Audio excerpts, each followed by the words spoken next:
अन्याय अत्याचार पर कबीर साहब प्रहार करते हैं तो ऐसा लगता है पूरा शरीर फौलाद का बना है। लेकिन भक्तों से संतों से जब मिलते हैं तब उनके करुणा देखते बनती है कुसुमादपि कोमल। यहां इस साखी पर आप देखिए कैसे करुणा फूट रही है। अपने अनुयायियों को, श्रोताजनों को, जिज्ञासुओं को संबोधित करते हैं, ऐ मेरे दादा। रीवा क्षेत्र में दादा बहुत सम्मानित शब्द है। जो प्रतिष्ठित होते हैं, बुजुर्ग होते हैं, उनको दादा शब्द से संबोधित किया जाता है। पिताजी के पिताजी को दादा कहते हैं। दादा, भाई, ऐ मेरे भाई, ऐ मेरे दादा, ऐ मेरे भाई। और आगे बढ़कर साहब कहते हैं, ऐ मेरे बाप। गजब का संबोधन साहब का है, ऐ मेरे बाप। राजस्थान में हम भ्रमण करते हैं तो वहाँ गुरुजनों के लिए कहे बाप जी, बाप जी संबोधन करते हैं। गुजरात में बापू कहते हैं। ऐ मेरे बाप जी, कबीर साहब के साखी देखिए, अवगुण मेरो बाप जी बकस गरीब निवाज, जो मैं पूत कपूत हूं तो पिता को लाज। तो साहब कह रहे हैं कि ऐ मेरे बाप, इतने ही नहीं, दादा, भाई, बाप के लेखों चरणन हुई हूं बंदा। आपके चरण में वंदना करता हूं, बंदगी करता हूं। चरणन हुई हूं बंदा, अब की पुरिया जो निर्वारे, सोजन सदा आनंदा। जब चरणन हुई हूं बंदा, इस शब्द पर मैं विचार करता हूं तो छत्तीसगढ़ की मुझे घटनाएं याद आती हैं। माता, बच्चा अगर कोई गलत काम कर रहा है, गलत खान पान कर रहा है, कुछ कर रहा है, तो माँ समझाती है, बड़े प्यार समझाती है, बड़े करुणापूर्वक समझाती है कि मान जा रे बेटा। यानी चरम सीमा पहुंच जाती माँ जो है अपने करुणा को लेकर के। माँ कहती है तोर पांव पर धन बेटा, छत्तीसगढ़ी शब्द है, तोर पांव पर धन बेटा, मान जा। ये करुणा है। कबीर साहब ने जब फटकार लगाया तो फटकार में भी कबीर साहब की करुणा है। कोई दूसरों को नहीं फटकारता है, दूसरों को नहीं डांटता है, अपने बच्चे को डांटता है। अपने बच्चे को मौका लगता है, नहीं मानता तो का चांटे भी लगाता है। लेकिन मां के चांटे में भी सज्जनों अमृत होता है। गुरु कुम्हार कुंभ है, गड़गड़ काढ़े खोट, और अंदर हाथ सहार दे, बाहर बाहे चोट। ये जो हम सौभाग्यशाली हैं, गुरुजनों के कहीं डांट फटकार मिलती है, डांट लगती है, कभी कहीं गुरुजी डांटते हैं, अगर एक आध थप्पड़ भी लगा देते हैं तो समझना चाहिए हमारे लिए वरदान है, क्योंकि वो हमारे हित के लिए, हमारे कल्याण के लिए हमें डांट रहे हैं, फटकार रहे हैं, हमें सम्मान में लगाना चाहते हैं। तो साहब कहते हैं, दादा, भाई, बाप के लेखों चरणन हुई हो बंदा, अब के पुरिया जो निर्वारे। आपके मानव शरीर में आकर जो पुरिया को निर्वार कर लेता है, वासनाओं की पुरिया, कसायों विकारों की पुरिया, अपने अंदर को निर्विकार बना लो, निर्मल बना लो। क्यों पतन गर्त में जा रहे हो? जा सवन कहाँ देखिया, कहाँ कबीर पुकार, चितवा हो तो चेतले, नहीं तो दिवस परत में था। कबीर साहब पुकार कर कहते हैं, क्यों पतन गर्त में जा रहा है? बा है भैजात है, कर गहे चौ ओर, जो कहा न माने तो दे धक्का दो और। इसके अर्थ कोई कोई कर देते हैं एक धक्का लगा दो और बह जाए, लेकिन अर्थ ऐसा नहीं है। धक्का कर सहारा होता है।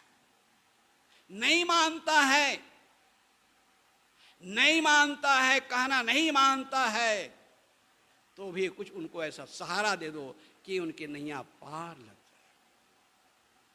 यह है कबीर साहब की करुणा। हमें वो निर्मल देखना चाहते हैं, पवित्र देखना चाहते हैं, हमारे जीवन में सुख शांति से परिपूर्ण हमें देखना चाहते हैं। और इसलिए कबीर साहब कितना सताया गया। 52 कसनी की बात जो है ये अतिशयोक्ति जरूर हो सकती है, लेकिन उस जमाने में आज अगर हम उस प्रकार से कह दें, हमारे पर पता नहीं कौन राष्ट्रद्रोह का मुकदमा लगा करके जेलें बंद कर देंगे। लेकिन कबीर साहब उस सामंती युग में जब दिल्ली के तख्त पर सुल्तान सिकंदर लोदी विराजमान थे, उनको भी कबीर साहब ने बख्शा नहीं। दिन को रहत हैं रोजा, रात हनत हैं गाय, यहां खून बंदगी क्यों कर खुशी खुदा। गजब तेवर है। राजनीतिक अव्यवस्था, सामाजिक अव्यवस्था को देखकर कबीर साहब का सर फूट पड़ता है। सतवंती को गजी मिले नहीं, बेस्या पहिरे खासा है, जे घर साधु भीख न पावे, भड़ुआ खाद बताता है। गजब के तेवर कबीर साहब ने। सारे बुराइयों से कबीर साहब जहां भी कहते हैं समग्रता को लेकर, सकलो दुर्मति दूर कर, अच्छा जन्म बनाओ, दुर्मति को दूर करो, दुर्बुद्धि को दूर करो। साधना क्या है, भजन क्या है? दुर्मति दूर नहीं हो रही है, दुर्गुण दूर नहीं हो रहे हैं, कसाय घट नहीं रहे हैं, विकार घट नहीं रहे, काहे भजन हो रहा है, काहे पूजन हो रही। साहब ने भजन को भी परिभाषित किया। अब बहुत थोड़े में आदत बुरी सुधार लो बस हो गया भजन। कितने कम शब्दों में, कितने छोटे से वाक्य में गागर में सागर भर दिया साहब ने। आदत बुरी सुधार लो। हम कितने माला जपते हैं, कितने तीर्थों में गए हैं, कितने पूजन भजन किए हैं, ये हमारी भक्ति कसौटी नहीं सज्जनों, हमारी भक्ति कसौटी है हमारा चित्त निर्मल कितना हुआ है, मन वाणी कर्म पवित्र कितने हुए हैं। अगर मन वाणी कर्म पवित्र हैं तो साहब कहते हैं कबीरा मन निर्मल भया, जैसे गंगा नीर पीछे पीछे हरि फिरे, कहत कबीर कबीर।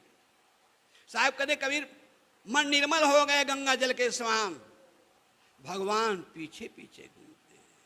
कबीर भी अद्भुत हैं, सोचते ही बनता है। लोग भगवान के पीछे चलते हैं और कबीर साहब कहते हैं मैं भगवान के पीछे नहीं चलता हूं, भगवान तो मेरे पीछे पीछे चलते हैं। लोगों को लग सकता है कि कबीर साहब गर्वोक्ति है, गर्वोक्ति नहीं है सज्जनों, ऐसा अधिकारोक्ति है। जिसका चित्त निर्मल है, जिनके मन वाणी कर्म निर्मल है, वो ही इतने बुलंद आवाज में ऐसा कह सकता है। खुदी को, एक शायर ने लिखा, खुदी को कर बुलंद इतना, अपने आप कितना बुलंद, तो साफ पाक बनाओ। अगर कोई अल्लाह ताला हो, कोई भगवान भी कहीं बैठा हो ना, वो भी आपसे पूछे आपकी रजा क्या है। यह है भक्ति, यह है भजन। प्रत्येक काम को पूजा। हम मंदिर में बैठ करके जो पूजा करते हैं, मस्जिद में इबादत करते हैं, गुरुद्वारा में बैठकर जो अरदास करते हैं, वो सज्जनों वो पर्याप्त नहीं है घंटा आधा घंटा की पूजा। हमारा पूरा जीवन पूजा में होना चाहिए, ये कबीर साहब देखना चाहते हैं। जो कुछ करो सो पूजा। हमारी माताएं बहनें भोजन बना रही, उनके अंदर पवित्र भावना है, मैं केवल भोजन नहीं बना रही हूं, मैं भगवान को भोग लगाने के लिए नैवेद्य तैयार कर रही हूं।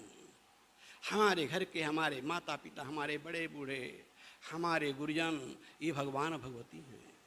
देवी और देवता को कबीर साहब ने प्राणियों में देखने की राय दी।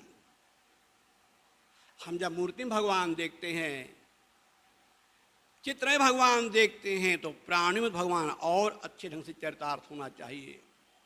लेकिन उल्टा है, जो खाता है उसे खुराक छीनते हैं और जो नहीं खाता उसे 56 प्रकार के भोग लगाते हैं।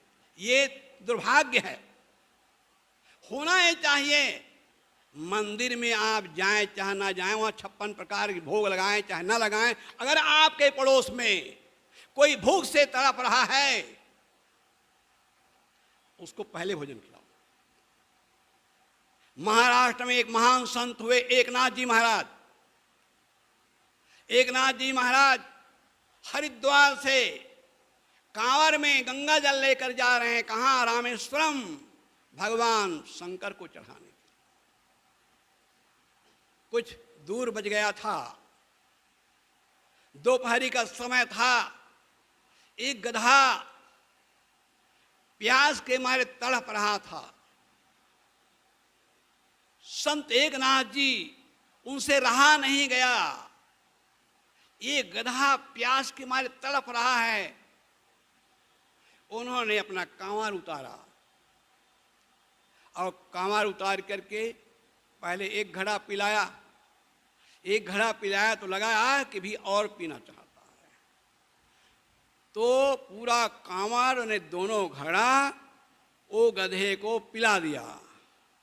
पीछे उनके साथी लोग थे, वो आए, उनको बहुत धिक्कारे, बहुत और फटकारे, कहे कैसा तू मूर्ख है, इतना पवित्र गंगा जल हरिद्वार से लेकर चले, अब बस पास में आने के थोड़े बाकी है और तूने पवित्र गंगा जल तूने गधा पिला दिया।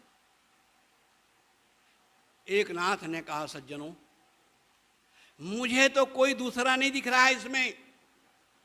ये गधा में मुझे साक्षात भगवान भोलेनाथ दिखाई पड़ रहा है। आप लोगों चाहे गधा दिखता हो, लेकिन मुझे तो ये गधा में भगवान भोलेनाथ दिखाई पड़ रहे। ऐसे ही तुकाराम जी महाराज रोटी बनाए थे, घी लगा रहे थे, घी लग नहीं पाया था। कोई काम से अंदर चले गए, वो कुत्ता आया, वो रोटी उठा के भाग गया। तो घी कटोरी लेकर के तुकाराम जी महाराज दौड़े पीछे पीछे, भगवान कम से कम घी तो लगाने दीजिए, अरे सूखी रोटी भोग लगाए क्या। ये हमारे संतों ने, हमारे महापुरुषों ने प्राणियों परमात्मा को देखा। परमात्मा को अगर देखना है तो प्राणियों में देखो। हमारे घर में हमारे माता पिता हैं, सबसे पहले देवी देवता अगर कोई है तो हमारे घर में सबसे पहले देवता, सबसे बड़े देवता है हमारी मां, जिन्होंने 9 महीना हमें गर्भ धारण किया, असा कष्ट सा करके पैदा किया, पालन पोषण किया, हमारे मल मूत्र को धोया, हमें इतना स्नेह और प्यार दिया। बरसात का दिन है, ठंडी का दिन है, बच्चा बिस्तर पेशाब कर देता है, माँ सोचती है बच्चे ठंडी न लग जाए, अपने गीले में रहती है, बच्चे सूखे में सुलाती है, अपना मुंह का कौर स्वयं ना खा करके बच्चे खिलाती है, अंगुली पकड़ चलना सिखाती, भाषा सिखाती है। मैथिली सन गुप्त की कविता मैंने 5वीं में पढ़ी थी। हे माता अत्यंत परमित तेरी महिमा, अतुलनीय पुत्र प्रेम की तेरी गरिमा, धन्य धन्य तो धन्य महामुद मंगलकारी, जग जननी के तुल्य बंद है विपदा। सचमुच में अगर कोई जगत जननी है तो सबसे पहले हमारी माँ है। इसलिए माता का आदर। हमारे शास्त्रों में कहा मातृदेव भव, पितृदेव भव, आचार्य देव भव, अतिथि देव भव। रामचरितमानस में कहा गए प्रातः काल उठ के रघुनाथा, माता पिता गुरु नाहि माता। इस प्रकार जीवित प्राणियों की सेवा, उनमें परमात्मा को देखो, पवित्र कर्म को पूजा समझो। और धर्म, जहां दया तहां धर्म है, जहां लोभ तहां पाप, जहां क्रोध तहां काल है, जहां क्षमा तहां आप। इस प्रकार मैंने संक्षिप्त में कुछ निवेदन करने का प्रयास किया। समय को देखते हुए मैं अपने वाणी के पर विराम देता हूं। बोली सदुर कबीर साहेब की।